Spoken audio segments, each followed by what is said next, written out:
याजसाठी केला होता अट्टहास, याजसाठी केला होता अट्टहास, शेवटचा दिस गोड व्हावा, आता निश्चिंतीने पाविलो विसावा, खुंटलिया धावा तृष्णेची कवतुक वाटे झाली या वेचाचे, कवतुक वाटे झाली या वेचाचे, नाम मंगळाचे येणे गुणे, आता निश्चिंतीने पाविलो विसावा, खुंटलिया धावा तृष्णेची तुका म्हणे मुक्ती परिणिली नोवरी, तुका म्हणे मुक्ती परिणिली नोवरी, आता दिवस चारी खेळी मेळी, आता निश्चिंतीने पावलो विसावा, खुंटलिया धावा तृष्णेची विठ्ठल विठ्ठल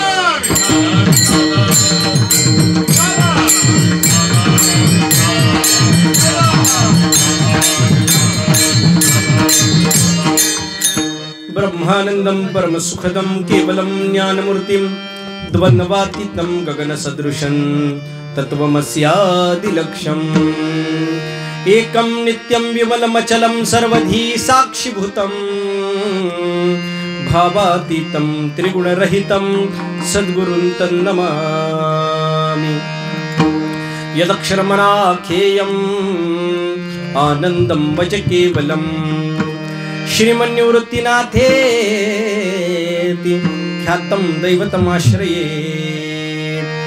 विभुं वेणुनादं चरन्तं दुरन्तं स्वयं लीलया गोपवेशं दधानं गवां वृन्दकानन्दनं चारुहासं परब्रह्मलिङ्गं भजे पाण्डुरङ्गं पांडुरंगा करू प्रथम नमन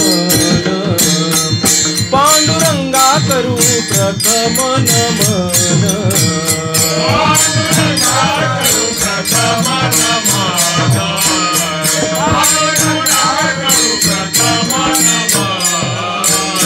पांडुरंगा करू प्रथम नमन पांडुरंगा करू प्रथम नमन पांडुरंगा करू प्रथम नमन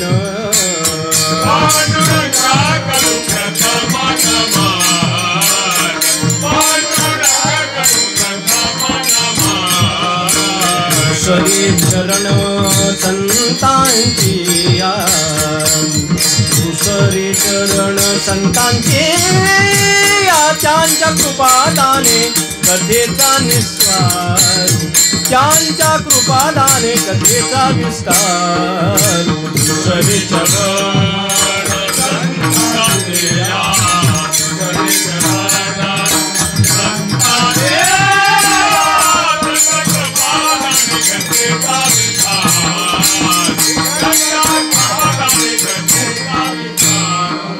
बाबाजी सद्गुरु दास तुका त्यांच्या कृपादाने कथेचा विस्तार त्यांच्या कृपादाने कथेचा विस्तार बाबाजी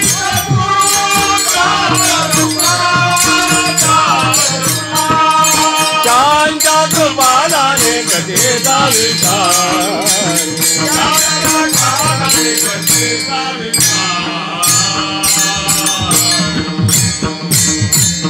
जयांचे केलिया स्मरण होय सकळ विद्येचे अधिकरण तेच वंदुसर चरण श्री गुरूंचे ते नमस्कारुनी आता प्रस्तुत कीर्तन सेवा आणि सेवेसाठी निवडलेला अभंग जगद्गुरु जगदवंद्य भक्ती ज्ञान आणि वैराग्य यांचा त्रिवेणी संगम ज्यांच्या चरणाच्या ठिकाणी होतो असे देहू निवासी संत श्रेष्ठ तुकाराम महाराज यांचा सगळ्यांच्या पाठातला आणि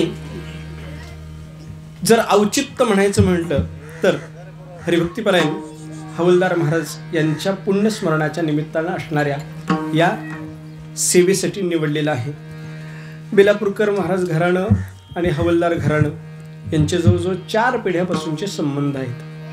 4 पिढ्यापासूनचे म्हणजे दादानंतर बाबा किंवा दादांची सगळी मुलं असतील किंवा त्यांचीही मुलं असतील आणि दादांचे वडील हे सगळेही बेलापूरकर महाराजांचे हे शिष्य परिवार आहे. आणि या असणाऱ्या हवलदार घराण्याकडं चोपदारकीची सेवा पहिल्यापासून आहे बरं का. प्रत्येक गावामध्ये फडावरचा एक एक चोपदार असतो. त्या पद्धतीनं आपले दादा हवलदार हेही चोपदार होते, त्यांचे वडीलही चोपदार होते. आता उभारलेली शेजारी बाबा हा सुद्धा काय आहे, आपल्या फडाचा चोपदार आहे. त्या फडाची चोपदाराची परंपरा आमच्या पोपट महाराजांकडे सुद्धा आहे. पोपट महाराजांनी काही काळ ती सांभाळली. पण आता कसं असतंय, थोडंसं तरुणांनी पुढं यायचं असतं आणि म्हाताऱ्याने आपणहूनच पाठीमागं सरकायचं असतं. आणि त्यामुळं बाबाकडे ही जबाबदारी आलेली आपल्याला पाहायला सापडते. हवलदारांचा जर विचार केला तर हवलदार घराणं आणि बेलापूरकर याच्यामध्ये जास्त फरक नाही, जास्त फरक नाही. बघा, आमच्या परमपूज्य दादांच्या पाठीमागं, म्हणजे आमच्या वडिलांच्या पाठीमागं दादा चोपदार म्हणून उभारले होते. आणि ज्या प्रसंगाला दादा ॲडमिट झाले, काय ती गोष्ट ज्यावेळेस इथं दादांना कळली, हवलदारांना, त्यावेळेस त्यांची सुद्धा प्रकृती थोडीशी ढासळली. आणि आता अशी कंडिशन निर्माण झाली होती की इकडं आमचे वडील ॲडमिट होते आणि इकडं चोपदार ॲडमिट होते. आणि फक्त म्हणजे ते 2 दिवसाच्या फरकाने दोघांनीही या मृत्यू लोकाचा त्याग केला. आता कसं आहे, जरी वडील ॲडमिट असले तरी सुद्धा आपल्याला काही जे परंपराने सेवा प्राप्त झालेल्या आहेत त्या सेवा कराव्या लागतात. आणि त्यानुसार मी तुकोबरायांच्या प्रस्थानाच्या दिवशी देहूमध्ये होतो आणि तिथं असतानाच मला फोन आला की असं झालंय. पण एवढी दाट तिथं परिस्थिती होती की मला जवळजवळ 4 किलोमीटर चालून गेलो तरी सुद्धा एस टी भेटेना. सगळंच वाहन आपलं होतं, पण ते वाहन इतक्या अडचणीमध्ये होतं की ते वाहन काढायला सुद्धा वेळ नव्हता. आणि अशा परिस्थितीमध्ये असताना सुद्धा कसं का होईना म्हणलं, तिसऱ्याला यावं हा निश्चय केला मी. परंतु घटना अशी घडली की तिसऱ्या दिवशीच आमच्या परमपूज्य वडिलांचं त्या ठिकाणी वैकुंठ गमन झालं. म्हणजे ज्या पद्धतीनं आधी चोपदार येतो आणि मग कीर्तनकार जातात, बरोबर का नाही, त्या पद्धतीनं दादा आधी गेले चोपदार आणि मग आमच्या परमपूज्य वडिलांचं त्या ठिकाणी वैकुंठ गमन झालं. आता ह्यापेक्षा अजून घनिष्ठ संबंध किती सांगावा. विठाला विठाला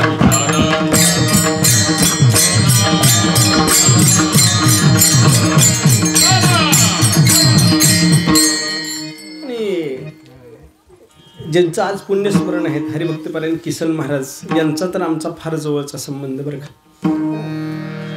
ज्या वेळेस हे यायचे का नाही, म्हणजे अंतःकरणामध्ये फक्त एक नम्रतेची भावना, याशिवाय दुसरा कोणताही भाव नव्हता बरं का. आमच्या संत महात्म्याने वर्णन करताना सांगितलं महाराज, येथ सेवा दारवंटा. परमार्थामध्ये जर आपल्याला प्रवेश करायचा असेल ना, परमार्थामध्ये प्रवेश करायचा असेल ना, तर सगळ्यात महत्त्वाचा म्हणजे घरामध्ये प्रवेश करण्यासाठी उंबरा ओलांडावा लागतो, बरोबर का. उंबरा ओलांडल्याशिवाय घरामध्ये प्रवेश आहे का? नाही. तसं परमार्थामध्ये जर प्रवेश करायचा असेल तर येथ सेवा दारवंटा, सेवा नावाचा दारवंट आहे, उंबरा आहे. आणि तो सेवा ओलांडल्याशिवाय म्हणजे सेवा केल्याशिवाय परमार्थामध्ये प्रवेश आहे का? प्रवेश नाही, हे लक्षात ठेवा. अत्यंत साधा सोपा सरळ माणूस बरं का. माझ्या मते पंढरपुरात तर काय क्वचित येत असतील महिन्यातून 2 महिन्यातून एकदा. परंतु इथं कुगावकरांनी जर विचारलं, इथल्या लोकांना विचारलं, तर इथला एकही व्यक्ती असा म्हणणार नाही की हा बाबा काय आम्हाला त्रास देत होता म्हणून. म्हणेल का कोण? कोणी सुद्धा म्हणेल. अत्यंत साधा सोपा सरळ माणूस होता महाराज. आणि भाग्य बघा, पौष शुद्ध दशमीच्या दिवशी त्यांचं या ठिकाणी वैकुंठ गमन झालेलं आपल्याला पाहायला सापडतं. आणि खरोखर या असणाऱ्या हवलदार घराण्यांची फार मोठी पुण्याई आहे की त्यांना भगवंताची श्रीगुरूंच्या सेवेचं भाग्य मिळालं. नाहीतर सहजासहजी कुणाला सेवेचं भाग्य मिळतं का हो? सेवेचं भाग्य मिळत नाही महाराज, हे लक्षात ठेवा. आपल्या इथं कुर्मगाव आहे, इथं मारुतीचं मंदिर आहे. अनेक लोक त्या मंदिरापुढनं चक्रा मारतात का नाही मारतात. पण क्वचित एखादा भाग्यवान असा असतो की जो आतमध्ये जाऊन त्या हनुमंतरायांना नमस्कार करतो. बरोबर का नाही? याला सुद्धा काय लागतं? भाग्य लागतं. देवसेवा घडण्यासाठी भाग्य आहे, पितृसेवा घडण्यासाठी भाग्य आहे, गुरुसेवा करण्यासाठी भाग्य आहे आणि संत सेवा करण्यासाठी सुद्धा भाग्य. महाराज तुकोबराय वर्णन करतात, तुका म्हणे देवा किंवा तुका म्हणे संत सेवा माझ्या पूर्वजांचा ठेवा. संत सेवा प्राप्त होती कशामुळं? तर पूर्वजांच्या सेवेमुळं. पूर्वजांनी केलेलं जे प्रारब्ध आहे त्या प्रारब्धाच्या माध्यमातून संत सेवा प्राप्त होते. अन्यथा संत सेवा सहजासहजी प्राप्त होते का? प्राप्त होत नाही महाराज. अहो, एक वेळ देव कळणं सोपं आहे. देव कळतो आपल्याला का? त्याची मूर्ती आहे, आपली कुलदैवता आहे, कुलदेवी आहे, आपण त्याची पूजा करतो. पिढ्यानपिढ्या आपण त्याचं काय करत आहोत? नामसंकीर्तन करत आहोत. किंवा आपल्या संतांनी आपल्याला सांगितलं की हा देव आहे बाबा, तो हा विठ्ठल बरवा, तो हा माधव बरवा, सांगितला हा देव आहे. किंवा आमच्या तुकोबारायांनी सुद्धा वर्णन केलं महाराज, शरण शरण हनुमंता तुम्हा आलो रामदूता. भगवंताला शरण गेले. काय सांगितलं की हा देव आहे बाबा, हा देव आहे, याचा आपण नमस्कार करायला पाहिजे. परंतु संत हे सहजासहजी भेटत नाहीत. संतांची सहजासहजी भेट होते का हो? भेट होत नाही महाराज. देवानी जरी कृपा केली तरी सुद्धा संतांची भेट अवघड आहे महाराज. आमच्या तुकोबारायांनी गोड वर्णन केलं महाराज, बहु अवघड आहे संत भेटी, बरी जग जेठी करुणा केली, बरी जग जेठी करुणा केली, बरी जग जेठी करुणा केली. अवघड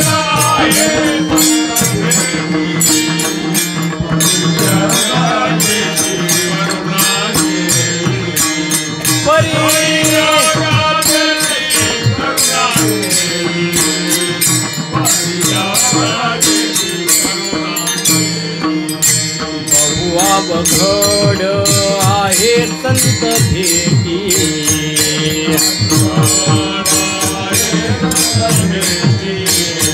बहु अवघड आहे संत भेटी,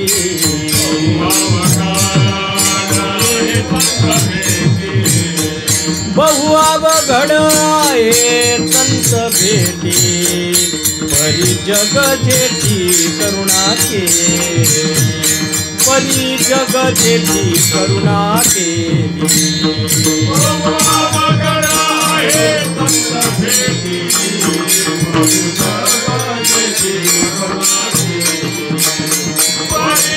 पर जग जेठी करुणा केली. सहजासहजी संत गाठ पडतात का हो? नाही महाराज. ऐसे कैसियानी भेटती ते साधू. सहजासहजी संत गाठ पडत नाहीत आणि संत गाठ पडत नाहीत म्हणून संत सेवा दुर्लभ सांगितली.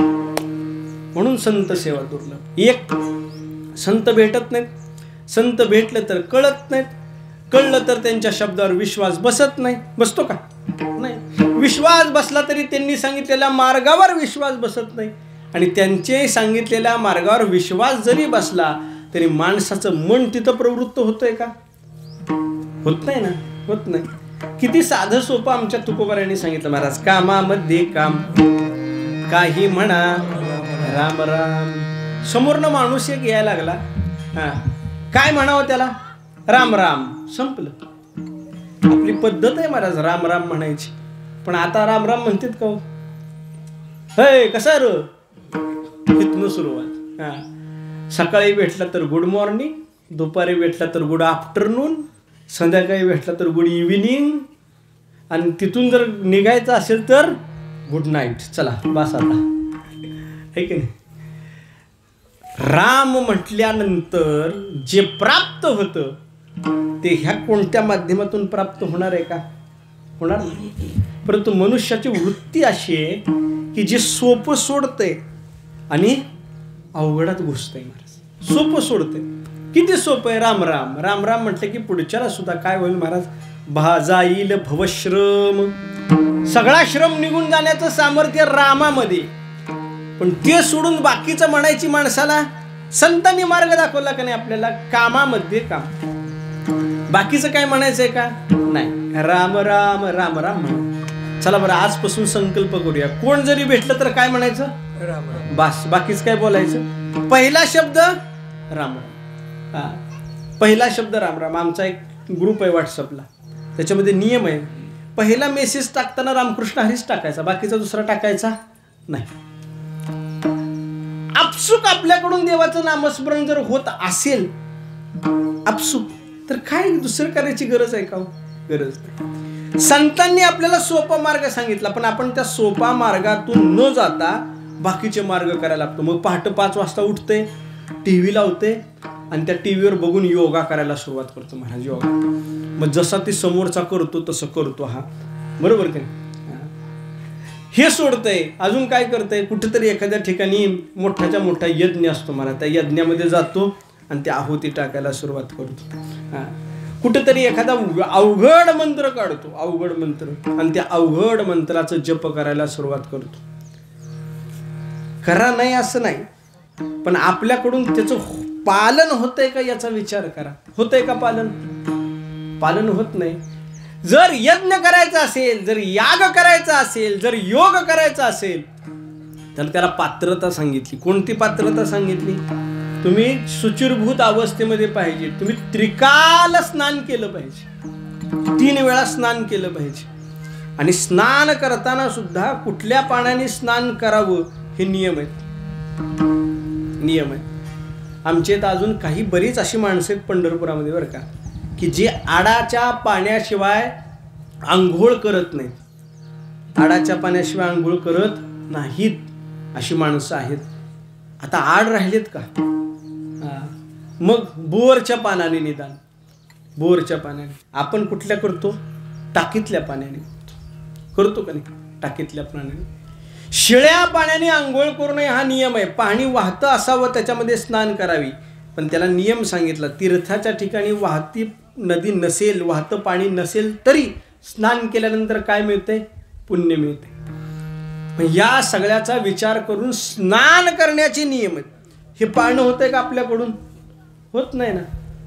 मनुष्य बाहेर जाऊन आला तर नीट हातपाय तोंड धुणार, आणि काय करतोय, योग करतोय. उपयोग आहे का त्याचा, उपयोग नाही म्हणायचं. योग करायचा म्हणलं तर चित्तवृत्ती निरोध, चित्तवृत्तीचा निरोध करावा लागतो. म्हणजे काय, मन इकडं तिकडं जरा सुद्धा जाऊ द्यायचं नाही, त्याला म्हणतात योग. होतंय का, आपलं मन कुठं कुठं जातं याचा विचार करा. याग, यज्ञ करायचा. यज्ञ करत असताना वेगवेगळ्या पद्धतीचे यज्ञ सांगितले महाराज. काही सकाम आहेत, काही निष्काम आहेत, काही नित्य आहेत, काही नैमित्तिक आहेत. या सगळ्या यज्ञाचा जर आपण विचार केला तर आपल्या हातून यज्ञ घडत नाही. मग तरी सुद्धा लोक तिकडं प्रवृत्त होतात का नाही, प्रवृत्त होतात. कारण का, कारण संत महात्म्यांनी जे सोपं सांगितलंय त्या सोप्याच्या पाठीमागं न जाता मनुष्याला अवघडात घुसायची सवय महाराज. आमच्या माऊली ज्ञानेश्वर महाराजांनी सांगितलं महाराज, योग याग विधी येणे नोहे सिद्धी, वायाची उपाधी दंभ धर्म. दंभ आणि धर्म, दंभ अहंकार निर्माण करण्यासाठी कारणीभूत आहेत. मग एका तुकोबरायाला एक ब्राह्मण गेला तुकोबरायांकडे, त्या तुकोबरायांना विचारलं, महाराज म्हणजे काय करावं, काय करावं. त्यांनी सांगितलं, बाबा या सगळ्या फंदामध्ये पडू नकोस, या सगळ्या फंदामध्ये पडू नकोस. जन्माला आलेला आहेस आणि जन्माला आल्यानंतर मृत्यू हा शाश्वत आहे. मृत्यू कुणालाही चुकला का हो, जातस्य ही ध्रुव मृत्यू. जन्माला आले की मरायचं आहेच, पण मरताना सुद्धा कसं मरावं याचा थोडासा विचार आहे महाराज. मरताना कसं मरावं याचा विचार आहे. प्रत्येक जण मरणार आहे का नाही, मरणार आहे, पण चांगल्या रीतीनं मरावा का वाईट रीतीनं मरावा हा विचार प्रत्येकाने करावा, बरोबर का नाही. एक अंत्ययात्रा चालू होती आणि एक अंत्ययात्रा चालू असताना एका घरामध्ये एक साधू महाराज बसले होते. सामान्य व्यक्तीचं घर होतं, सामान्य व्यक्तीचं घर होतं. त्या व्यक्तीनं साधू महाराजांना विचारलं, महाराज म्हणले ही अंत्ययात्रा चालली आहे म्हटले. म्हणले हो चालली. सांगा म्हणले याला स्वर्ग मिळाला का नरक मिळाला? आता स्वर्ग मिळाला का नरक मिळाला हे सांगता येईल का हो आपल्याला? सांगता येत नाही. तो म्हणला साधू महाराज म्हणले काय सांगता येणं अवघड आहे. तो म्हणला आमचे तर एक नोकर आहे म्हणला गडी आहे, ती सांगतो म्हणला याला स्वर्ग मिळाला का नरक मिळाला. तो म्हणलो कस काय? त्यांनी बोलवलं इकडे रे बाळा. म्हणले काय सांग म्हणले याला स्वर्ग मिळाला का नरक मिळाला. म्हणले 2च मिनिटात आलो म्हणले. त्यांनी 2 पावलं ते अंत्ययात्रेसोबत चालला आणि परत माघारी आला. नमस्कार करून सांगितलं. म्हणले ह्याला नरक मिळाला. म्हणले नरक. म्हणले कस काय ओळखलं तू? त्यांनी सांगितलं ज्याच्या अंत्ययात्रेमध्ये चालत असताना माणसं म्हणत असतील बरं झालं गेला, म्हणजे त्यांनी लोकाला काय झाला? आनंद झाला. तो जिवंत असताना जर यांनी लोकाला त्रास दिलेला असेल तर याला स्वर्ग मिळेल का? त्याला नरकातच पडावं लागणार. आपण जात असताना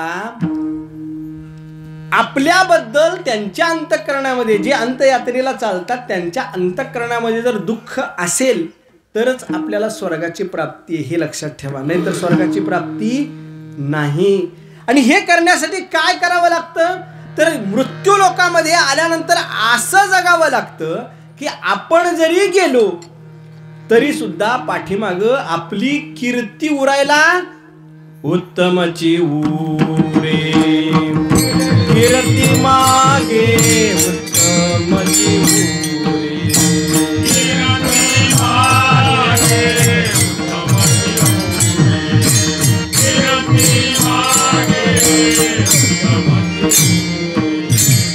कामणे एका मरणीची सरे,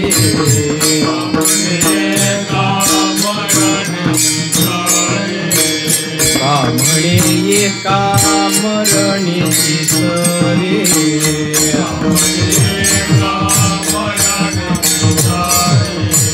उत्तमाची उरे, कीर्ती मागे उत्तमाची उरे, कीर्ती मागे उत्तमाची उरे, उत्तमाची उरे. तुका म्हणे एका मरणीची सरी. मरलं की संपलं. पण मनुष्य 2 रूपानं पाठीमागे राहतो. एक उत्तम कीर्तीच्या रूपानं, त्याला सुकीर्ती असं म्हटलं जातं, आणि एक कनिष्ठ कीर्तीच्या माध्यमातून, किंवा त्याला दुष्कीर्ती असं म्हटलं जातं, दुष्कीर्ती म्हटलं जातं. एखादा जवान आपल्या देशासाठी शहीद झाला, एखादा जवान आपल्या देशासाठी शहीद झाला आणि एखादा आतंकवादी मारला गेला, किती फरक आहे हो, किती फरक आहे. एखादा साधू पुरुष सत्पुरुष वैकुंठाला गेला आणि एखादा चोर भ्रष्टाचार करणारा निवर्तला. फरक आहे का नाही? फरक आहे. एकाची कीर्ती पाठीमागे राहिली आहे आणि एक मात्र काय करतोय तर मरून समाजाचं कल्याण करतोय. काही जण जगून समाजाचं कल्याण करतात आणि काही जण मरून समाजाचं कल्याण करतात. पण आपण असं जगायचंय, उत्तमची उरे कीर्ती मागे. चांगली कीर्ती पाठीमागे राहिली पाहिजे. आणि चांगली कीर्ती जर पाठीमागे राहायची असेल तर काय केलं पाहिजे?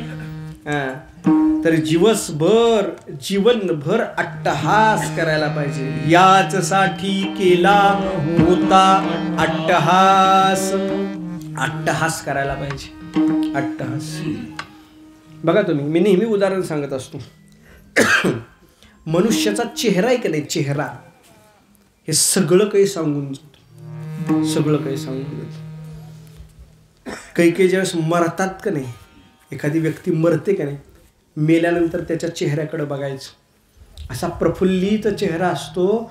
असं वाटतं तो व्यक्ती आत्ता डोळे उघडून आपल्याशी गप्पा मारेल. काळजी नाही, चिंता नाही, काही नाही. आणि काही लोकांचं मरण असं असतं, काही लोकांचं मरण असं असतं की त्या लोकांच्या असणाऱ्या मुखावर, तोंडावर चिंता दिसत असते. चिंता. चिंता. तोंड वाकडं होतं, डोळे फिरतात आणि अशा पद्धतीनं मृत्यू होतो. कशामुळं? तर याचं एक सोपं उदाहरण सांगतो म्हणजे कळेल. बघा बरं का, दरवर्षी मार्च महिन्यामध्ये सगळ्या आर्थिक ज्या बँका आहेत किंवा ज्या पतसंस्था आहेत किंवा ज्या अजून काही सामाजिक संस्था आहेत त्याला ऑडिट असतं. ऑडिट असतं का नाही? ऑडिट म्हणजे काय? वर्षातून एकदा सगळ्या गोष्टीची तपासणी होते, त्याला ऑडिट म्हणतात. आर्थिक देवाणघेवाण, बरोबर का नाही? कळलं का नाही? ऑडिट असतं, ऑडिट. मग ज्यांनी वर्षभर चांगल्या पद्धतीनं व्यवहार केलेला आहे, कुणालाही हात उसने पैसे दिलेले नाहीत, कुणाचेही 10,000 कुणाच्या नावावर 10,000ची उचल काढलेली नाही, प्रामाणिकपणे ज्यांनी वर्षभर सगळा व्यवहार केलाय की नाही, त्याला ऑडिटच्या अधिकाऱ्याचं टेन्शन आहे का हो? ऑडिटच्या अधिकाऱ्याचं टेन्शन नाही. ते खुश असतो, नेहमी खुश असतो. मार्च असू द्या, एप्रिल असू द्या, मे असू द्या, जून असू द्या, खुश आहे तो माणूस. कारण का? त्यांनी कुठलाच गैरव्यवहार केलेला नाही, त्यामुळे खुश आहे, आनंद येतो. जरी ऑडिटचे साहेब आले तो म्हणतो, हे बघा ऑडिट क्लिअर आहे म्हणलं आपलं, बघा. ते सगळे तपासतात, वा वा वा, छान छान छान म्हणतात. तपासणाऱ्यालाही आनंद आहे आणि तपासून घेणाऱ्याला सुद्धा आनंद आहे. याच्या उलट काही माणसं अशी असतात की जे त्या संस्थेमध्ये नेहमी गैरव्यवहार करतात. म्हणजे काय? मोहनचं खातं असते, बाबाचं खातं असते, सरपंचाचं खातं असते, आपल्या डोंगरेंचं खातं असते, संजूचं खातं असतं, सगळ्यांची खाती असतात. पण न कळत एखाद्याच्या नावावर 10,000 रुपये उचलायचे, आपली गरज भागली की परत जमा करायची. असतात की नाही? काही असतात. मग असं करणाऱ्यांना काय करावं लागतं? खोडाखोड करा, व्हाईटनर लावा, आहे की नाही? परत हिशोब करा. आणि एवढं करून सुद्धा रात्री झोप येते का? रात्री झोप येत नाही. मग जसा मार्च महिना जवळ येतो तसं ते टेन्शन घ्यायला सुरुवात करतं. आता काय करायचं? साहेब येणार. मग साहेब आल्यानंतर त्याला काय करतात? साहेबाला ते वहीकडे जाऊच देत नाही शक्यतो. तो म्हणतो चहा घ्या, नाश्ता करा, इकडं चांगलंय तिकडं चांगलंय, बाहेरच्या बाहेर फिरवायचा विचार करतो. आणि ज्या वेळेस साहेब वही बघायला सुरुवात करतो त्यावेळेस त्याच्या मुखमंडलावर एक पद्धतीची चिंता निर्माण झालेली असते. त्याला वाटत असतं की साहेबांनी पटकीने सही करावं, काय बोलवतं का काय, आपल्याला कुठं काय खाडाखोड केलेलं विचारतंय का, सारखं त्याच्या मुखमंडलावर चिंता असते. महाराज, चिंता. दोन फरक कळले का? ज्याने आयुष्यभर चांगला व्यवहार केला, जोडून या धन उत्तम व्यवहारे, उदास विचारे वेच करी, उत्तमची गती तो एक पावे. उत्तम व्यवहार केला जगामध्ये, आल्यानंतर जन्माला आल्यापासून ते मृत्यूपर्यंत कुणाला दुखवलं नाही, कुणाचं उनं काढलं नाही, कुणाचं घरी विनाकारण जेवायला गेला नाही. बघा बरं का, कुणाच्या घरी विनाकारण जेवायला गेला नाही. जिथं जेवण केलं तिथं सेवा केल्याशिवाय पाठीमागा आला नाही. चौथं, कुठल्याही पद्धतीचं कुणाचं धन घेतलं नाही, कुणाचं धन बुडवलं नाही, लोकांना त्रास कधीही दिला नाही. अशा व्यक्तीला मृत्यू जरी जवळ आला तरी भीती असायची काही चिंता आहे का हो? काहीच कारण नाही भीतीचं, तो निवांत असतो.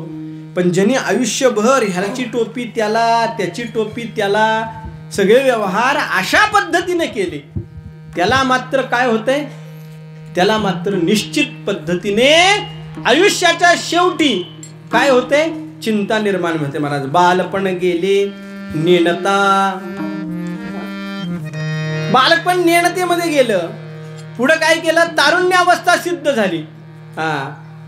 तारुण्य अवस्था सिद्ध झाल्यानंतर विषयाचा उपभोग घ्यायला सुरुवात केला. अरे सगळे विषय उपभोगले, माझेही उपभोगले, दुसऱ्याचेही उपभोगले, आणि त्याच्या माध्यमातून परिणाम काय झाला तर त्याचं वर्णन करताना सांगितलं. वृद्धावस्था सिद्ध झाली, आणि ज्या वेळेस वृद्धावस्था सिद्ध झाली त्यावेळेस मुखमंडलावर काय झाली? प्रवर्तली चिंता.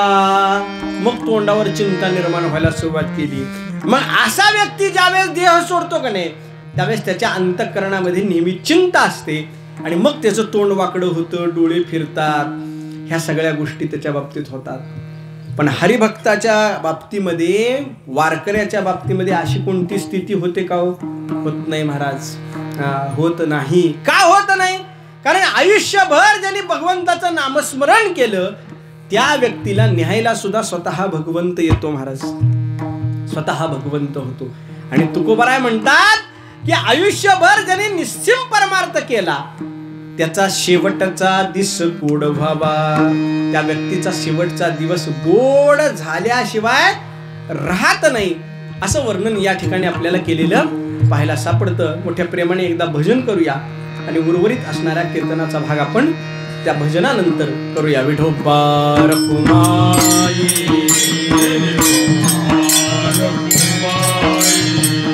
विठोबा रखुमाई,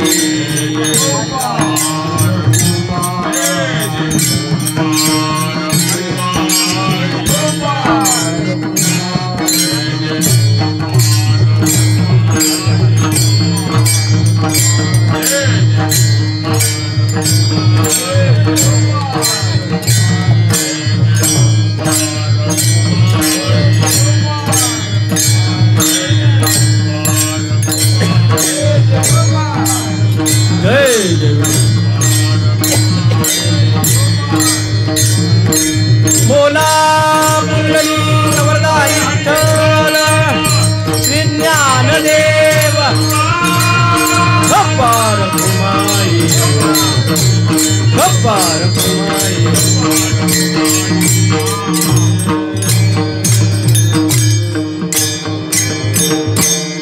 याजसाठी केला होता अट्टहास, शेवटचा दिस गोड व्हावा, आत्मनिश्चिंतीने पावलो विसावा, कुंटलिया धावा कृष्णेची. तुकाराम महाराजांनी अत्यंत गोड वर्णन केले. मृत्यू लोकामध्ये आल्यानंतर काय करायला पाहिजे? तर शेवटच्या दिवसाचा विचार करायला पाहिजे नेहमी, शेवटच्या दिवसाचा विचार. मनुष्याने तात्कालिक परिस्थितीचा विचार करायचा नाही, तात्कालिक परिस्थितीचा विचार करायचा का नाही. आज मला खोटं बोललं ना तर निश्चित पद्धतीने धनाची प्राप्ती, निश्चित पद्धतीने धनाची प्राप्ती. मग मी खोटं बोलून धन मिळवावं का खरं बोलून भगवंताच्या प्राप्तीसाठी प्रयत्न करावा, या गोष्टीचा विचार करण्याची गरज आहे. बरोबर का नाही? यांनी विचारलं आमच्या चोपदारांनी, का म्हणले महाराज तुम्ही कसं आला? मी येताना आलो एसटीनं. बरोबर का नाही? मग त्यांनी विचारलं महाराज तुम्ही कसं आला? मी म्हणलं मी 4 चाकी गाडी घेऊन आलोय, 4 चाकीचे पैसे द्यावे लागतील. नाही म्हणणार आहे का? नाही म्हणत नाही. पण जर समजा मी तात्कालिक गोष्टीसाठी खोटं बोललो तर आयुष्यभर मला त्या गोष्टीची सल लागेल की आपण खोटं बोलून पैसे घेतले. आणि हे लक्षात ठेवा, तात्कालिक फायद्याचा कधीही विचार करायचा नाही, तात्कालिक फायद्याचा कधीही विचार करायचा नाही. आमच्या नाथ महाराजांनी फार गोड वर्णन केलं महाराज. चिरंजीव पद पावावयासी आणिक उपाय नो हे साधकासी, किंचित बोलू निश्चयेसी कळावयासी साधका. साधकाने कसं वागावं?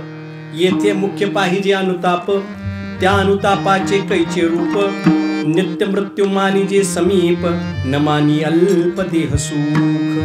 बघा, देह सुखाचा विचार करायचाच नाही. बघा बरं का, एखादा व्यक्ती आहे आत्यंतिक लोभी आहे, त्याला फार पैसा आवडतो, फार पैसा आवडतो. आणि जात असताना त्याला एक महात्मा साधू महाराज गाठ पडले. त्या साधू महाराजांनी त्यांनी नमस्कार केला आणि नमस्कार केल्यानंतर त्यांनी साधू महाराजांनी त्याला सांगितलं, बाळा म्हणले काय, फक्त तुझ्याकडे एकच दिवस शिल्लक आहे बरं का, उद्या बरोबर 12 वाजता तू मरणार आहेस. बरं, तो काय साधू महाराज म्हणजे असा सामान्य नव्हता बरं का. असा साधू होता की तयाचे पिसाट शब्द सुखे बोलो येती वेद. साधू महाराज एवढा अधिकारी होता की त्याच्या म्हणण्यामध्ये कधीही अंतर नव्हतं. मग तो दिवसभरामध्ये 24 तासामध्ये कधी खोटं बोलेल का? बोलेल का खोटं? लोभी आहे. पण तो म्हणणार आपण 4 लोकांना जीव घालावं का? आयुष्यात आपण कधी कुणाला जीव घातलं नाही. निदान शेवटच्या दिवशी का होईना 4 माणसं आपल्याकडं जेवावीत. एखादं आपल्या गावामध्ये कोण ब्राह्मण असेल, कोण महाराज असेल, कोण यात्रेकरू आला असेल तर त्याला काहीतरी दानधर्म करेल का नाही? करेल. का बरं करेल? कारण एकच की मृत्यू समोर दिसला म्हणून. बरेच लोक म्हातारी असे असतात महाराज. एका ठिकाणी मी गावाला गेलो. विठ्ठलवाडी नावाचं गाव आहे धाराशिव जिल्ह्यामध्ये. तिथं गेलो, कीर्तन झालं आणि कीर्तन झाल्यानंतर एक माणूस आला, पाया पडला. महाराज त्याचं वय होतं साधारण 50-60च्या पुढंच असावं, 60-70च्या आसपासला माणूस होता. नमस्कार म्हणला. म्हणले महाराज. म्हणले काय माळ घालायची? म्हणलं आण कुणाला माळ घालायची? नाही म्हणले ती येऊ शकत नाही इथं, आपल्याला जायचंय. मला वाटलं नातवाला वगैरे माळ घालायची असेल. म्हणलं ठीक आहे जाऊया म्हणलं, बारकं पोरगं असेल म्हणलं. गेलो, त्यांनी बसवलं. म्हातारं झोपलं होतं महाराज, 90-95 वर्षाचं. म्हणले ह्यांना माळ घालायची. म्हणले आता माळ घालून काय उपयोग आहे का? ज्या वेळेस घालायला पाहिजे होती त्यावेळेस घातली का? नाही. सगळं दात पडले, बोलता येईना, चालता येईना, त्यावेळेस माळ आठवली का? त्यावेळेस माळ आठवली. ते म्हणले महाराज कसं का असं ना. म्हणले शेवटच्या दिवसात का होईना माळ असावी. मग तिथं गेलो, बाबाला माळ घातली. म्हणलं बाबा कसं काय, बरं आहे का? बरं आहे म्हणले महाराज. फक्त एकच तुम्हाला सांगायचंय, तुमच्या समोर चूक कबूल करतो. म्हणलं बोल बाबा, बोल बाबा. काय नाही म्हणला, माझ्या सख्या भावाची 1.5 एकर जमीन मी हडपली. कधी सांगितलं? कधी नाही. माळ घातल्यावर नाही. अजून जर बरा असला तर माळ घातली सुद्धा नसती त्यांनी. समोर यमधर्म दिसायला लागला, मृत्यू समोर दिसायला लागल्यावर मनुष्य खरं बोलायला सुरुवात करतो. तोपर्यंत खरं बोलतो का? खरं बोलत नाही. आणि आमचे नाथ महाराज सांगतात साधकाची भूमिका कशी पाहिजे. नित्य मृत्यू मानिजे समीप. वारकऱ्यांनी कसं असावं? वारकऱ्यांनी असं म्हणावं की माझा मृत्यू लगेच आहे. सांगा बरं, माणसाच्या हातून पाप घडल का? घडल का पाप? क्षणभंगूर नाही भरवसा, वारे सावध तोडा. हे सांगितलं, क्षणभंगूर नाही भरवसा. आता मनुष्याने नेहमी कोणत्या गोष्टीचा विचार करावा? शेवटच्या गोष्टीचा विचार करावा. बघा मी नेहमी सांगत असतो, जो रात्री चौकीदारी करतो ना त्यांनी परिणामाचा विचार करायचा. आपण झोपलून काही झालं तर काय होईल या परिणामाचा विचार करावा. विद्यार्थ्याने नेहमी परीक्षेचा विचार करायला पाहिजे. नेहमी परीक्षेचा विचार करायला पाहिजे. आणि वारकऱ्याने, साधकाने नेहमी आपल्या असणाऱ्या शेवटच्या दिवसाचा विचार करायला पाहिजे. बस. आणि मनुष्याने जर शेवटच्या दिवसाचा विचार केला ना तर आयुष्यभर तो चांगलं वागतो. तुकोबाराने विचारलं, तुकोबाराय कसं वाटतंय तुम्हाला? आयुष्यभर तुम्ही काय केलं? आयुष्यभर भगवंताचं भजन केलं, आयुष्यभर कीर्तन केलं, कशासाठी केलं? तुकोबाराय सांगतात, याजसाठी केला होता अट्टहास. कशासाठी केला होता? शेवटचा दिवस गोड व्हावा. शेवटचा दिवस गोड होण्यासाठी अट्टहास आहे, बाकीच्या गोष्टीसाठी अट्टहास आहे का? नाही. मग तुकोबारांना विचारलं, का हो? म्हणले तुमचा शेवटचा दिवस कसा व्हावा असं तुम्हाला वाटतं? तुकोबारांनी सांगितलं, काही सुद्धा नाही म्हणले. चांगदेवाच्या आयुष्यामध्ये जी गोष्ट घडली ती माझ्या आयुष्यामध्ये घडायला नकोय. चांगदेव महाराज माहिती? चांगा वटेश्वर म्हटलं जातं बघा. वटेश्वर चांगा. 1800 वर्ष आयुष्य. किती? 1800. आता 1800 वर्ष मनुष्य जगतो का? जगू शकत नाही महाराज. कलियुगामध्ये काय सांगितलं महाराज? 100 वर्षाची गणना. 100 वर्ष जगतो. परंतु तो होता योगी. योगी म्हणजे काय? योग साधलेला. आणि योग साधलेला असल्यामुळं त्यांनी खेचरी मुद्रा लावायची. खेचरी. आता खेचरी मुद्रा म्हणजे काय तर फार वेगळं शास्त्र आहे बरं का ते. मी पण थोडासा योगशास्त्राचा अभ्यास केलेला आहे. ते असं म्हणतात खेचरी मुद्रा लावण्यासाठी जीभ किती पाहिजे? तर असं म्हणतात की जीभ आपल्या नाभीला टेकली पाहिजे. कुठं?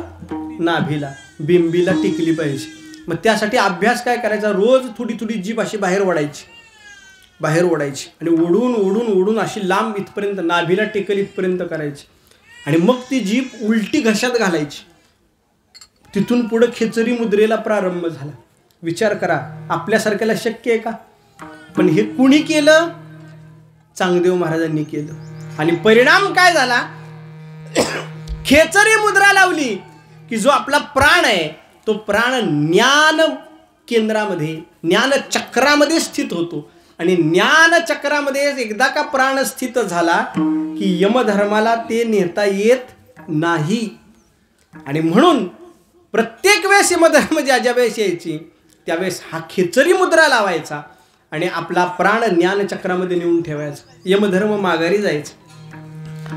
चांगदेव महाराज आमच्या ज्ञानेश्वर महाराजांना भेटायला आले.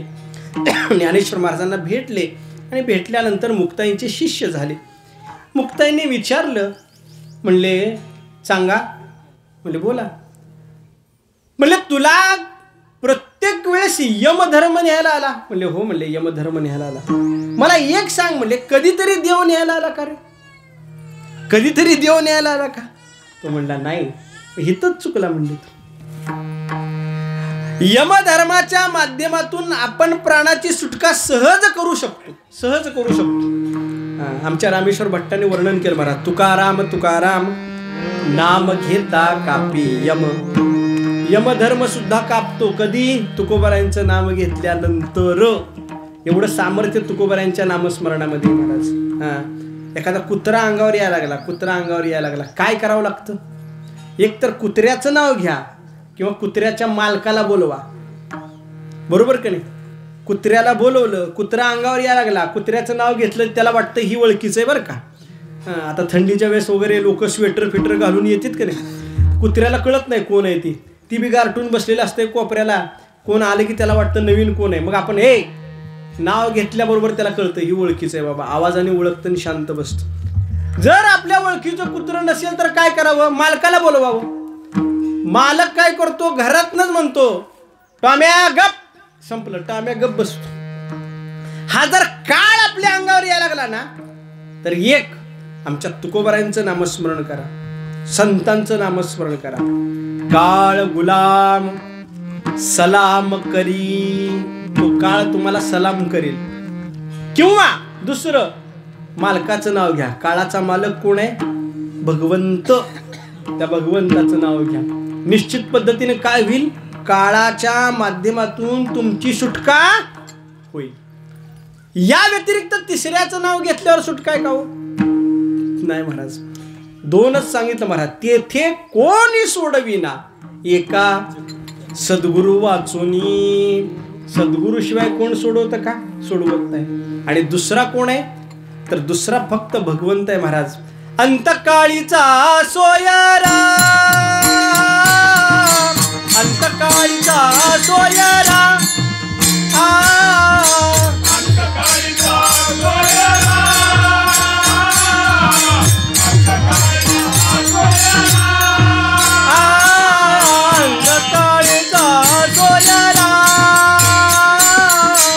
अंतकाळीचा सोयरा, अंतकाळीचा सोयरा,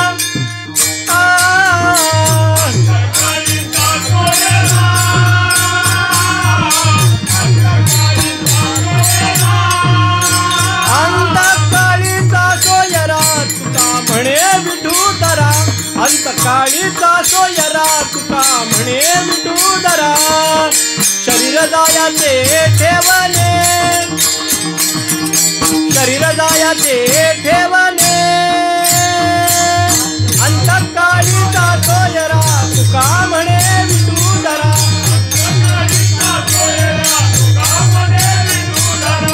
शरीर जायाचे ठेवणे, शरीर जायाचे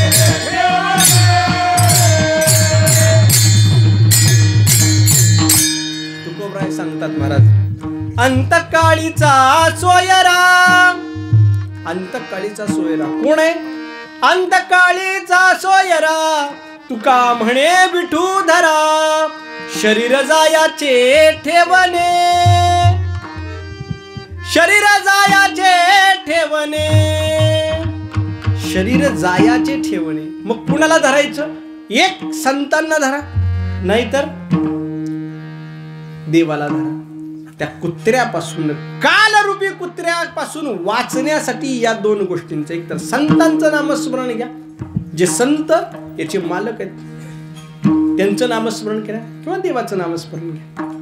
आपल्याला निश्चित पद्धतीनं सुटका आहे महाराज. त्या चांगदेवाला सांगितलं, अरे काळापासून सुटलास, पण देव भेटला का? देव भेटला नाही. आणि मग जन्माला येऊन काय केलं? मृत्यू लोकामध्ये जन्माला आल्यानंतर काय करायला पाहिजे? तर मनामध्ये अशी एक अपेक्षा धरली पाहिजे, त्या भगवंताचं सगुण साकार रूपामध्ये दर्शन व्हावं. बघा बरं का, निर्गुण निराकार नाही बरं का, सगुण साकार रूपामध्ये दर्शन व्हावं. हे काय? शेती, वाडी, धन, नोकरी, बायका, पोरं, हे सगळं आहेच ना. तुम्ही आहे म्हणून आहे, आणि तुम्ही नाही म्हणून सुद्धा आहेच की. का आपण नाही म्हणून काही नाही? उद्या जर समजा मी ठरवलं की मी आता घरी जायचंच नाही, मी कुठेतरी दुसरीकडे निघून जायचं, तर काही घरचं थांबणार आहे का? किती दिवस? 4 दिवस रडतील.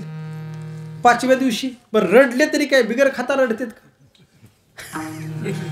खाऊन पिऊन रडणार आहेत, खाऊन पिऊन रडणार, बिगर खाता रडतंय का? नाही. अशी एक तरी व्यक्ती आहे का बाबा, की ज्याच्या जवळची व्यक्ती गेली त्यांनी खाणं पिणं सोडून दिलं आहे का? उगा आपलं नाही नाही म्हणतात, पण खायचं ते खातातच ना. अहो खायलाच पाहिजे, कारण जर खाल्लं नाही तर रडायला तर कुठनं जोर येणार आहे, हे लक्षात ठेव. अहो रामकृष्ण आले गेले तया वाचुनी का जग अडले. प्रभू रामचंद्रांचे अवतार गेले, भगवान श्रीकृष्ण स्वधामाला निघून गेले, जग थांबलं का? जग पुन्हा वाचूनही थांबत नाही. आपली गत कशी माहिती का? आपली गत, आपली म्हणजे तुमची आणि माझी सुद्धा. मी काय त्याच्यापेक्षा वेगळा आहे का? वेगळं नसतं. पूर्वीच्या काळी गाड्या असायच्या, गाड्या, त्या गाड्यामध्ये धान्य भरलेलं असायचं, आणि ओढायचं कोण? बैल ओढायची, बैल. पण मालकाचं कुत्रं गाडी खाली असायचं, गाडी खाली ते कुत्रं असायचं. त्या कुत्र्याला वाटायचं आपल्यामुळंच गाडी थांबते, चालते. आपण जर नसतो तर गाडी इकडून तिकडे गेली असते का? गेली नसती. पण वास्तविक त्या कुत्र्याचा आणि त्या गाडीचा काही संबंध आहे का? काहीच संबंध नाही, काहीच संबंध नाही. आपण या कुत्र्याप्रमाणे व्यवहार करतो. मी आहे म्हणून चालतंय, मी आहे म्हणून चालतंय. संत महात्मे म्हणतात, तू गेल्यानंतर याच्यापेक्षा चांगलं चालेल, तू गेल्यानंतर याच्यापेक्षा चांगलं चालेल. तू आहे म्हणून कुठेतरी अडतंय. तरी संसार हा कुणा वाचून अडत नाही, हे लक्षात ठेवा. संसार हा कुणा वाचूनच अडत नाही, पण परमार्थ हा आपल्यासाठी आपल्याला करायचा आहे, आणि जर आपण केला नाही तर आपल्यासाठी तो अडणार आहे, हे लक्षात ठेवा. म्हणून तुकोबरायांसारख्या महात्म्यांनी संसाराला किंमत दिली का? दिली नाही महाराज. संसाराच्या नावे घालून या शून्य, शून्य घातला मोठा संसाराच्या नावावर, आणि वाढता हा पुण्य धर्म केला, आणि पुण्य धर्म वाढता केला महाराज. आपण जर संसाराच्या नादी लागलो तर यमधर्म न्यायला येणार आहे, आणि आपण जर परमार्थाच्या नादी लागलो तर आपल्याला यायला न्यायला खास देव येणार आहे. मग सांगा, अंतकाळी कोण यावा? यम यावा का देव यावा? एकाने विचारलं, महाराज म्हणला, तुम्ही म्हणताय ते बरोबर आहे, पण यम सुद्धा देवच आहे की? यम सुद्धा देवच आहे की? पण फरक आहे महाराज, फरक आहे. यम हा देव जरी असला तरी तो त्याच्या अंतःकरणामध्ये करुणा नाही महाराज. नाही त्या यमासी करुणा, बाहेर काढता कुडी प्राणा. यमधर्म ज्यावेळेस समोर येतो ना, त्यावेळेस तो कुडीतून प्राण काढताना त्याच्या अंतःकरणामध्ये कुठलीही दया माया नाही. एखादा सावकार असतो, तो एखाद्या गरीब व्यक्तीकडून धन काढून घ्यायला दया माया दाखवतो का?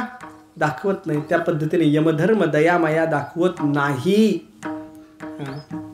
आणि यमधर्म जर समोर आला तर निश्चित पद्धतीने ठरवायचं की आपण जी काही कर्म केली ना, ती सगळी वाईट कर्म केलेली आहेत, वाईट कर्म केलेली आहेत, आणि यासाठी आयुष्यभर अट्टहास करायचा आहे का? नाही. मग तुकोबारांना विचारलं, तुकोबार आहे काय करायला पाहिजे? काय करायला पाहिजे म्हटल्याबरोबर तुकोबरायांनी सांगितलं, काय नाही म्हणले, मी आयुष्यभर कीर्तन केलं, प्रवचन केलं, भगवंताचं नामस्मरण केलं, आणि एवढं सगळं केल्यानंतर ज्यावेळेस मला वाटलं की आता या मृत्यू लोकातील माझं सगळं भांडवल संपलंय, मला जे करायचं होतं ते मी केलेलं आहे, त्यावेळेस मी काय केलं तर वारकरी काही पंढरीला चालले होते महाराज. त्या पंढरीला चाललेल्या वारकऱ्यांच्या हातामध्ये एक लिहून पत्र दिलं आणि सांगितलं की तुम्ही काय करा की हे पत्र आमच्या भगवंताच्या हातामध्ये द्या महाराज. तुम्ही सनकाधिक संत म्हणविता कृपावंत, तुम्ही कृपावंत आहेत आणि कृपावंत असल्यामुळं काय करा, एवढा करा उपकार, एवढा करा उपकार, एवढा करा उपकार, एवढा करा उपकार, एवढा करा उपकार, एवढा करा उपकार, एवढा करा उपकार, एवढा करा उपकार. सांगा देवा नमस्कार, सांगा देवा नमस्कार, एवढा करा उपकार, एवढा करा उपकार.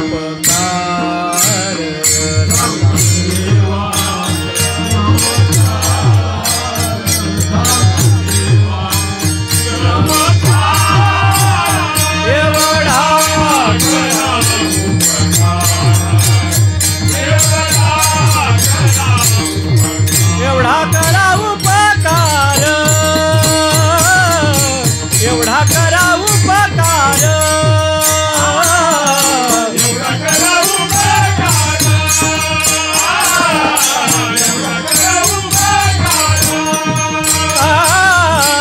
एवढा करा उपकार,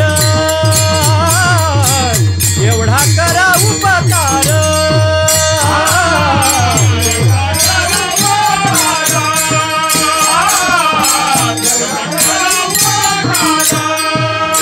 सांगा देवा नमस्कार, सांगा देवा नमस्कार, एवढा करा उपकार,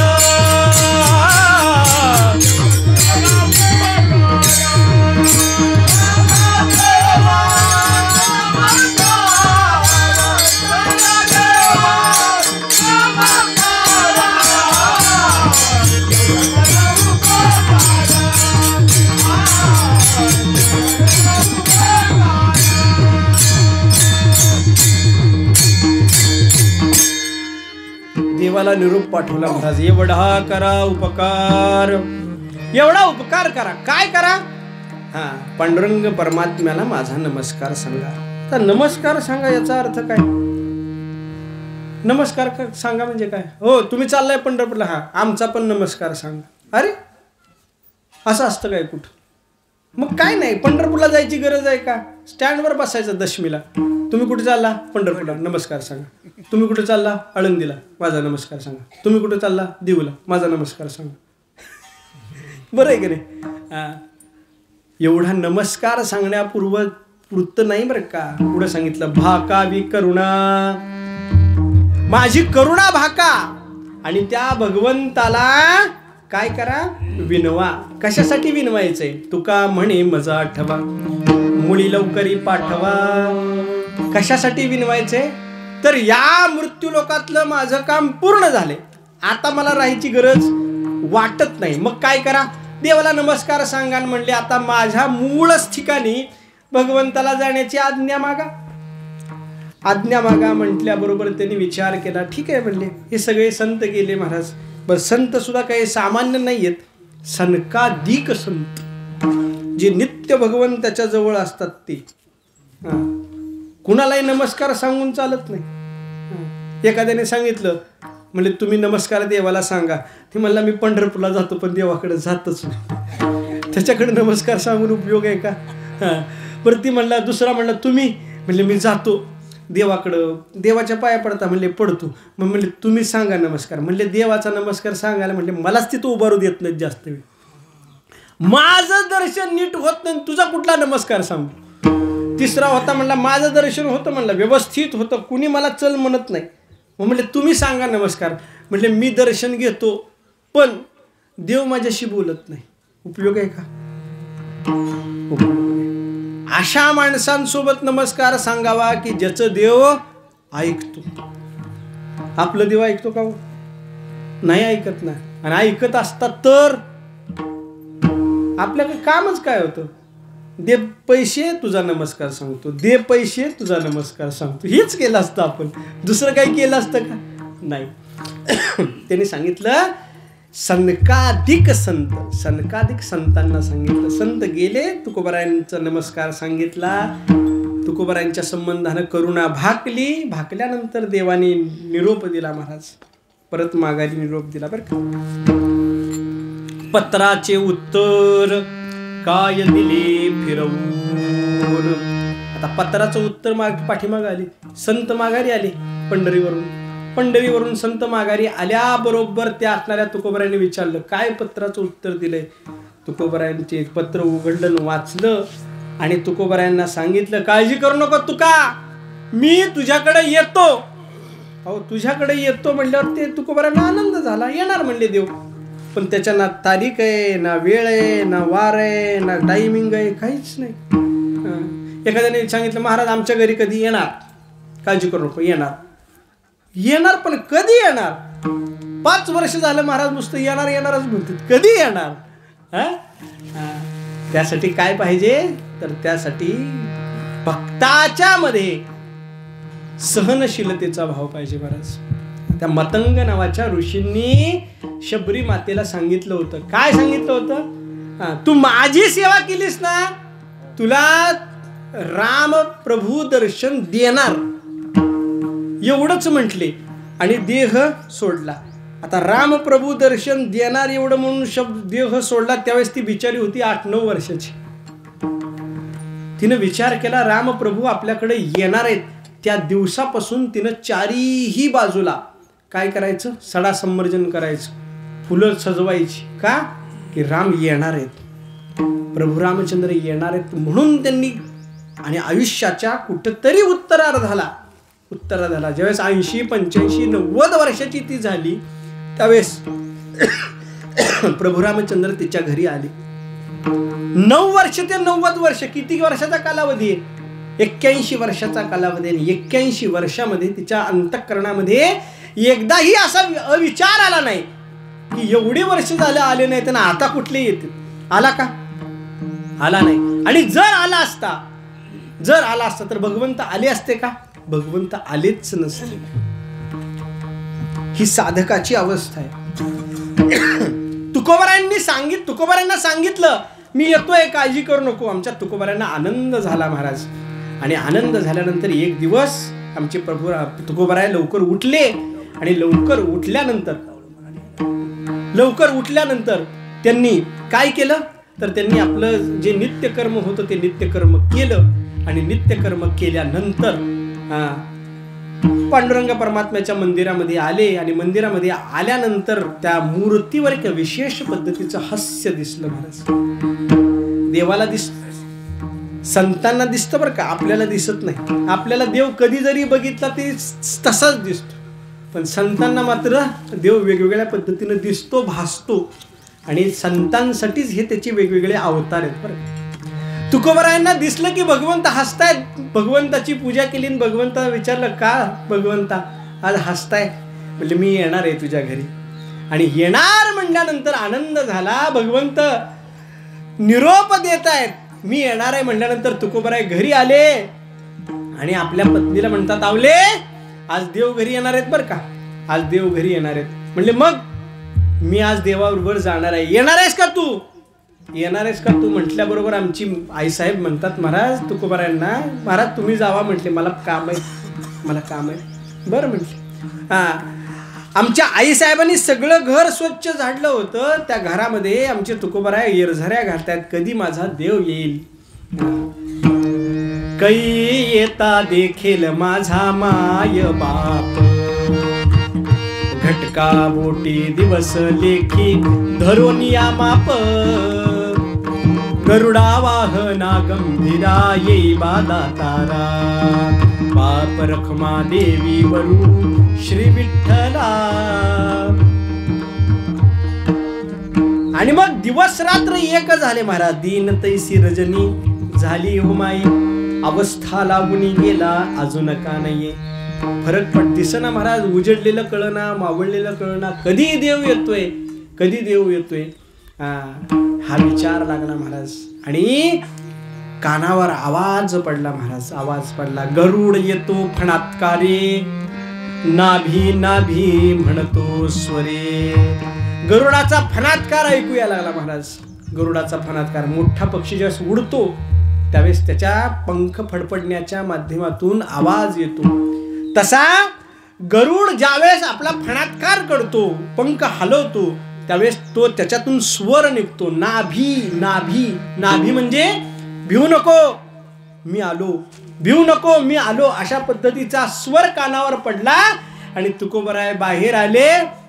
आणि बाहेर येऊन बघतात तर काय, इंद्रायणीच्या पैल तीरावर पैल उभे हरी, शंख चक्र शोभे करी, शंख चक्र शोभे करी, शंख चक्र शोभे करी.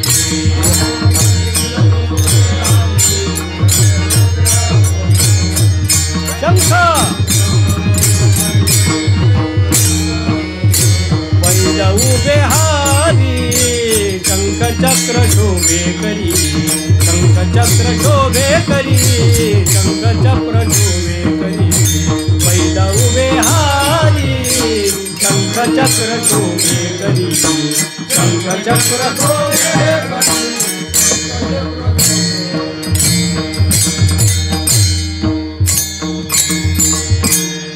काय गोड वर्णन आहे महाराज. पैल उभे हरी, शंख चक्र शोभे करी, शंख चक्र गदा पद्म सहित हरी. कुठे उभारलाय? पैल तीरावर उभारलाय महाराज. आमचे भगवंत तुकोबाराय गेले, आमच्या भगवंताच्या हाताला धरलं आणि घरामध्ये आणलं महाराज. फार गोड अभंग आहे महाराज. पाहुणे घराशी आजी आली ऋषिकेशी. पाहुणे घराशी कोण आले? ऋषिकेशी. साक्षात भगवंत आले महाराज. परंतु आमच्या तुकोबारायांची अवस्था बघा. काय करू उपचार, कोप मोडकी जर्जर. तुकोबाराय म्हणतात देवाला काय उपचार करायचे. आपली कोप आहे, कोप, आणि ती सुद्धा मोडकी आणि जर्जर झालेली. आता याचा वेगळा अर्थ आहे बरं का. कोप म्हणजे घर असा अर्थ नाहीये, पण आपल्याकडे वेळ नसल्यामुळे सध्या घर म्हणून पुढे जाऊ. वेदांतिक अर्थ वेगळा आहे. काय करायचे उपचार? देवाला बसायला टाकलं महाराज. मोडकी या बाजा वरी वाकळांच्या शेजा. मोडकी बाज होती, मोडकी. 3 पाय पूर्ण होते आणि 1 पाय अर्धा होता. 3 पाय पूर्ण, 1 पाय अर्धा, अशी बाज होते महाराज. धर्म अर्थ काम पूर्ण पायेत, पण मोक्ष अजून अर्धा आहे. सिद्ध झालाय का? नाही. देवाच्या प्राप्तीनंतर सिद्ध आहे म्हणून अडकी. 3.5 पायाची बाज आहे. त्याच्यावर काय टाकलं? वाकळाच्या शेजा. वाकळ टाकली, वाकळ. आता वाकळ म्हणजे काय तुम्हाला सांगायची गरज नाही. वाकळ माहिती आपल्याला. कपडे वापरून वापरून फाटले की शिवून वापरायचे. आता तसलं कोण करतं का? करत नाही. आता कपड्याचा बाजार झालाय. पूर्वीच्या काळी वाकळा असायच्या, आता वाकळा पण गेल्या. कपडे शिवून वापरायचे. आणि अशी परिस्थिती यायची आता शिवायलाच जागा नाही. त्यावेळेस त्यातले चांगले चांगले चांगले कापड काढायची आणि ती अनेक असणाऱ्या रंगीबेरंगी कापडापासून तयार झालेली ती वाकळ, बरोबर का नाही, तसली वाकळ टाकली आणि देवाला म्हणले बसा. देवाला पाणी दिलं, देवाला नमस्कार केला आणि सांगितलं देवा लांबून आला. म्हणले मग वैकुंठावरून आलो. म्हणले कधी निघाला होता? म्हणजे सकाळी निघालो होतो. म्हणले तुकोबा तुझ्या घरी यायचं म्हणून काही खाल्लं पण नाही. म्हणले मग काहीतरी खायला दे, खायला दे. म्हणल्यानंतर तुकोबाराने सांगितलं ठीक आहे. म्हणजे गेले तुकोबाराय आत, 4 भांडी हुडकली. 4 भांडी हुडकल्यानंतर त्याच्यामध्ये काय सापडल्या? कण्या सापडल्या. कण्या. कण्या म्हणजे काय हेही तुम्हाला माहिती का? माहित नाही. ज्वारीच नाही, कण्या कुठलं कळायच्यात? सगळी ऊसवाली माणसं आहेत हा, म्हणून थोडं चाललं की ऊस ऊस करतात. कण्या काय? हुरडा असतो का नाही, हुरडा, वाळलेला हुरडा, त्याला कण्या म्हणतात. कण्या, ज्वारी नाही. त्या कण्या होत्या. कण्या, त्या कण्या एका छोटं भांडं ठेवलं, त्याच्यामध्ये कण्या टाकल्या फोडणीला आणि तुकोबाराय बाहेर आले. महाराज पण हे लक्षात ठेवा, देव कुठंही एकटा जात नाही. देवाच्या बरोबर देवाचे सगळे पार्श्वत, सगळे सेवक असतात. देवाला एकट्याला बसायला टाकलं, देव बसले, पण बाकीचे कुठे गेले? तुकोबारायांचं लक्ष सहज दरवाजाकडे गेले आणि दरवाजाकडे गेल्यानंतर पाहिलं तर हे जे सगळे होते ते काय करत होते महाराज? कवाडा आडूनी पाहता ती जगजेठी, कवाडा आडूनी पाहता ती जगजेठी.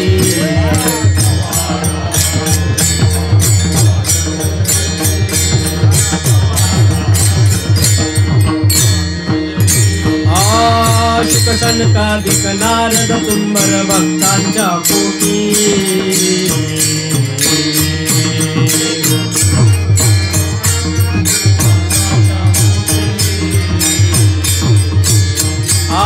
शुकसनकादिक नारद तुंबर भक्तांच्या कोटी.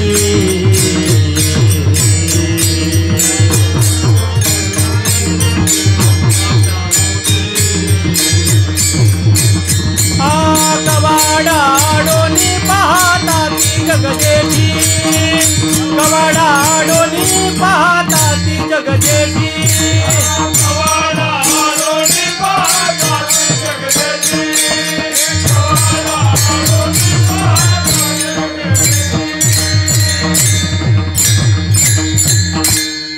कोण कोण होते बघा बरं का? काकड्यातलं प्रमाण आहे बरं का? शुक, सनकादिक, नारद, तुंबर, भक्तांच्या कोटी, अशा अनेक पद्धतीचे भक्त आहेत. कुठं उभारलेत? दरवाजाच्या पलीकडं आणि आतमध्ये डोकून बघतायत. कशासाठी? देवाला बोलवलं तुकोबारांनी, आपल्याला बोलवलं का? नाही. आपण जावं का? नाही. म्हणून सगळे बाहेर उभारले. आमच्या तुकोबारांनी पाहिल्यानंतर सगळ्यांचे हात धरले आणि सगळ्यांना या महाराज म्हणजे सगळ्यांना बोलवून घेतलं. तर देव बसले कॉटवर, आपण कुठं बसायचं? मग अजून एक काहीतरी आणलं, खाली टाकलं, सगळ्यांना बसवलं. आता आतमध्ये कण्या ज्या तयार केल्या होत्या त्या कुणासाठी होत्या? देवासाठी. आता देवासाठी एकट्यासाठी म्हणून छोटं बांधलं होतं. आता हे सगळे वाढले, काय करायचं? करायचं काय? मोठा प्रश्न आहे का नाही? बघा, एखाद्या पंक्तीमध्ये माणसं वाढली तर भात करायचं अवघड आहे, पोळ्या करायचं अवघड आहे, पण आमटी करायचं अवघड आहे का? किती बी माणसं वाढू द्या, आमटी कधी कमी पडते का? का चोपदार? कमीच पडत नाही आमटी. काय करायचं? काहीच करायचं नाही. 2 बादल्या पाणी, तिखट, मीठ हलवलं, झाली आमटी. भाताचं तसं आहे का? भातामध्ये 2 बादल्या पाणी ओतलं, काय होईल? हाय ती लोक खायची नाहीत, हाय की नाही? आमच्या तुकोबारांनी सुद्धा तोच फॉर्म्युला वापरला, दुसरं काहीच केलं नाही. काय केलं? छोटं भांडं ठेवलं खाली, मोठं भांडं ठेवलं आणि त्याच्यामध्ये ते कण्या टाकल्या. दरदरीत पाण्या माझी रांदियल्या कण्या. पाणी दरदरीत आणि कण्या 4च. कण्या 4च. त्या भांडगावला पलीकडं चतुर्थीच्या दिवशी, चैत्रवद्य चतुर्थीच्या दिवशी भंडारा असतो. भांडगाव, आलेगाव, आडेगाव, इकडं पाठीमागं मेडशिंगी, सगळी लोक तिथं जेवायला येतात. आता एवढी लोक जेवायला म्हटल्यानंतर किती डाळ लागल? 5 किलो डाळीमध्ये सगळी 2-4 गावं जी होती. किती किलो डाळ? 5 किलो डाळ. आणि कढई एवढी असती, साधारण पद्धतीने एक 10-15 फूट कढई येते. त्या कढईमध्ये फक्त 5 किलो डाळ टाकतात. संपत नाही वरण. कशाला संपते कशाला? एखाद्याला जर डाळ बघायची झाली तर त्या कढईमध्ये पाणबुडी घेऊन जावं लागेल आतमध्ये, तरी डाळ दिसणार नाही. का? अरे 3 गावाची लोक जेवायला आणि 5 किलो डाळ पुरत असते का? पुरत नसते. अहो घराला आपल्याला महिन्याला 5 किलो डाळ लागते का नाही? कमी जास्त इकडे तिकडे आम्ही काय बघत नाही किती लागते ते, पण आपलं सहज म्हटलं तर तुम्ही म्हणाल महाराजाला स्वयंपाकाचा जास्त अनुभव दिसतो. तसं काही नाही. आमच्या तुकोबारांनी तेच केलं. दरदरीत पाणी, कण्या 4च. त्या कण्यामध्ये पळी बुडवली, शिजलं का बघायला लागले ती कळीची त्या पणीची शिवना पाणीची शर्यत. शेवटपर्यंत ती कणी आवड गेली नाही. आमच्या तुकोबारांनी विचार केला 10-15 मिनिटं शिजलं असेल म्हणले. दिलं सगळ्यांना थोडं थोडं वाटीत घालून. आमच्या भगवंताने घेतलं हातामध्ये, तसंच गरम गरम गरम पिलं. पिल्यानंतर आमच्या भगवंताच्या मुखमंडलामध्ये एक उदात्त भाव निर्माण झाला. म्हणजे वा म्हणले तुकोबा, अरे माझ्या घरी 16,108 आहेत, पण ही रेसिपी कुणालाच येत नाही. ही रेसिपी कुणालाच येत नाही म्हटले. एवढं गोड झालंय की याच्यासारखा मधुर पदार्थ मी आयुष्यात खाल्ला नाही. अजून आहे का रे? अजून आहे का म्हणल्यानंतर तुकोबारांनी जरा असं बघितलं, देवा बाकीच्यांचं थोडं तर होऊ द्या म्हणले. तुमचं काय? बाकीच्यांनी सांगितलं आमचं झालं, पोट भरलं, देवाचं बघा. अजून एक वाटी आणली देवाला दिली. देवाने ती पिलं, ठेकर दिली. महाराज हो तुकोबाराय खरंच म्हणले गोड झालं म्हटले. बघा बरं का, उद्या जर देव म्हणाले तुम्हाला येऊन की उद्या मी तुमच्या घरी जेवायला येणार आहे का पोरे, तुम्हाला देव म्हणले उद्या मी तुमच्या घरी जेवायला येणार, तुम्ही काय कराल? अहो जगातले आहे नाही तेवढे पदार्थ घरी करता येतील ते घरी करू, जे मिळत नाही ते बाहेर विकत आणू, जे विकत आणू शकत नाही ते कुणाकडनं तरी करून घेऊ. सगळे पदार्थ करू कोणी आपण, सगळे पदार्थ करून त्या देवाला खाऊ घालू. पण एवढं सगळं केलं तरी देव खाणार आहे का? देव नाही खात. कारण का? एवढा छंद त्यांचा देवा, काय सेवा भक्तीची. तिथं भक्तीची सेवा लागते. आणि भक्तीची जर सेवा लागली असेल तर देव दरदरीत पाण्यामधल्या कण्या सुद्धा खातो. देव तृप्त झाले आणि सांगितलं तुकोबाय चला म्हणले, आता वेळ झाला म्हटले. वेळ झाला चलूया म्हटल्याबरोबर फुलं वाटायला घ्या. वेळ झाला चलूया असं म्हटल्याबरोबर सगळेजण त्या ठिकाणी जमले आणि तुकोबारांना विनंती केली, तुकोबाराय काय आम्हाला काहीतरी उपदेश करा. तुकोबारांनी सांगितलं, कर्म धर्म तुम्हा असावे कल्याण, तुमच्या कर्माप्रमाणे तुमचं कल्याण हो, अशा पद्धतीचा आशीर्वाद त्या ठिकाणी दिला महाराज. दुसरा आशीर्वाद दिला का? दिला नाही. तुम्ही जसं कर्म करताल त्या पद्धतीने तुमचं कल्याण होईल हे सांगितलं. तुकोबाराय भगवंताकडे निघाले. भगवंतानी तुकोबारायांना थांबवलं. देवा म्हणले थांबा तुकोबाराय. तुकोबारायांच्या पायावर पाणी घातलं. बघा बरं का, फार गोड प्रसंग आहे. आयुष्यभर ज्या भगवंताची पूजा मी केली ना, शेवटच्या दिवशी त्या भगवंतानी तुकोबारायांची पूजा केली महाराज. शेवटचा दिस यालाच म्हणतात शेवटचा दिस गोड होणे. आमच्या निळोबरायांनी वर्णन केलं महाराज. जया पूजिले आदरे पांडुरंगे, विमानस्थ केले प्रयाण प्रसंगे, तनुमानवी दिव्य रूपीच केली, न त्यागी ती दिव्य लोकासिने. जया पूजिले आदरे पांडुरंगे,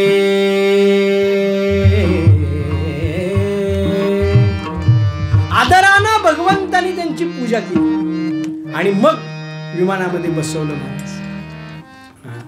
सगळ्यांना नमस्कार केला आणि आमच्या तुकोबारायांच्या आयुष्यातला तो दिवस महाराज, तो दिवस सगळ्यात मोठा दिवस तो म्हणजे कोणता? कुडी सहित झाला गुप्त तुका, कुडी सहित झाला गुप्त तुका, कुडी सहित झाला गुप्त तुका, कुडी सहित झाला गुप्त तुका. अंतकाळी भेटू आम्हासी पावला, गुप्त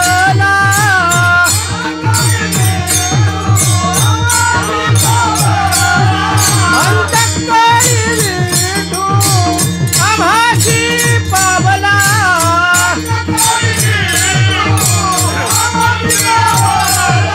कुडी सहित झाला गुप्त तुका, कुडी सहित झाला गुप्त तुका,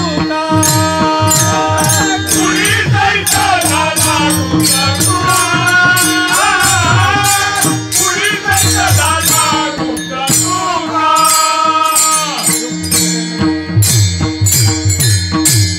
अंतकाळी विठू आम्हासी पावला, कुडी सहित झाला गुप्त तुका. तुकोबर आहे, कुडी सहित गुप्त झाले म्हणजे काय? सदेह वैकुंठ गमन यांचे झालं महाराज. अंतकाळी विठू आम्हासी पावला. अंतकाळाच्या वेळेस साक्षात भगवंत भेटला, साक्षात भगवंत भेटला. आणि बघा बर का, जन्मा आलो त्याचे आजी फळ झाले साचे. कधी? ज्या वेळेस अंतकाळाच्या वेळेला देव भेटतो त्यावेळेस. नाहीतर काय हो, कित्येक जन्मले कित्येक मेले, त्यांचं नाव कोण घेतं का? घेत नाही महाराज. पण आमच्या तुकोबरायांसारखा, आमच्या ज्ञानोबरायांसारखा जो महात्मा आहे, आमच्या निवृत्तीनाथांसारखा जो महात्मा आहे, त्या महात्म्यांचं नाव घेतलं जातं. आणि ते नाव घ्यायला कारणीभूत काय? काय कारण आहे? याजसाठी केला होता अट्टहास शेवटचा दिस. ज्या वेळेस आपण अट्टहास करतो त्या अट्टहासाच्या माध्यमातून शेवटचा दिवस गोड होतो महाराज. आयुष्यभर परमार्थ करायचा, आयुष्यभर भगवंताचं चिंतन नामस्मरण कीर्तन करायचं. का हो? काय करायचं? कित्येक लोक असे आहेत, ती कित्येक लोक भगवंताच्या या कीर्तनामध्ये एवढे रममाण होतात की त्यांना घराचा विसर पडतो, त्यांना दाराचा विसर पडतो, त्यांना वेळेचा विसर पडतो.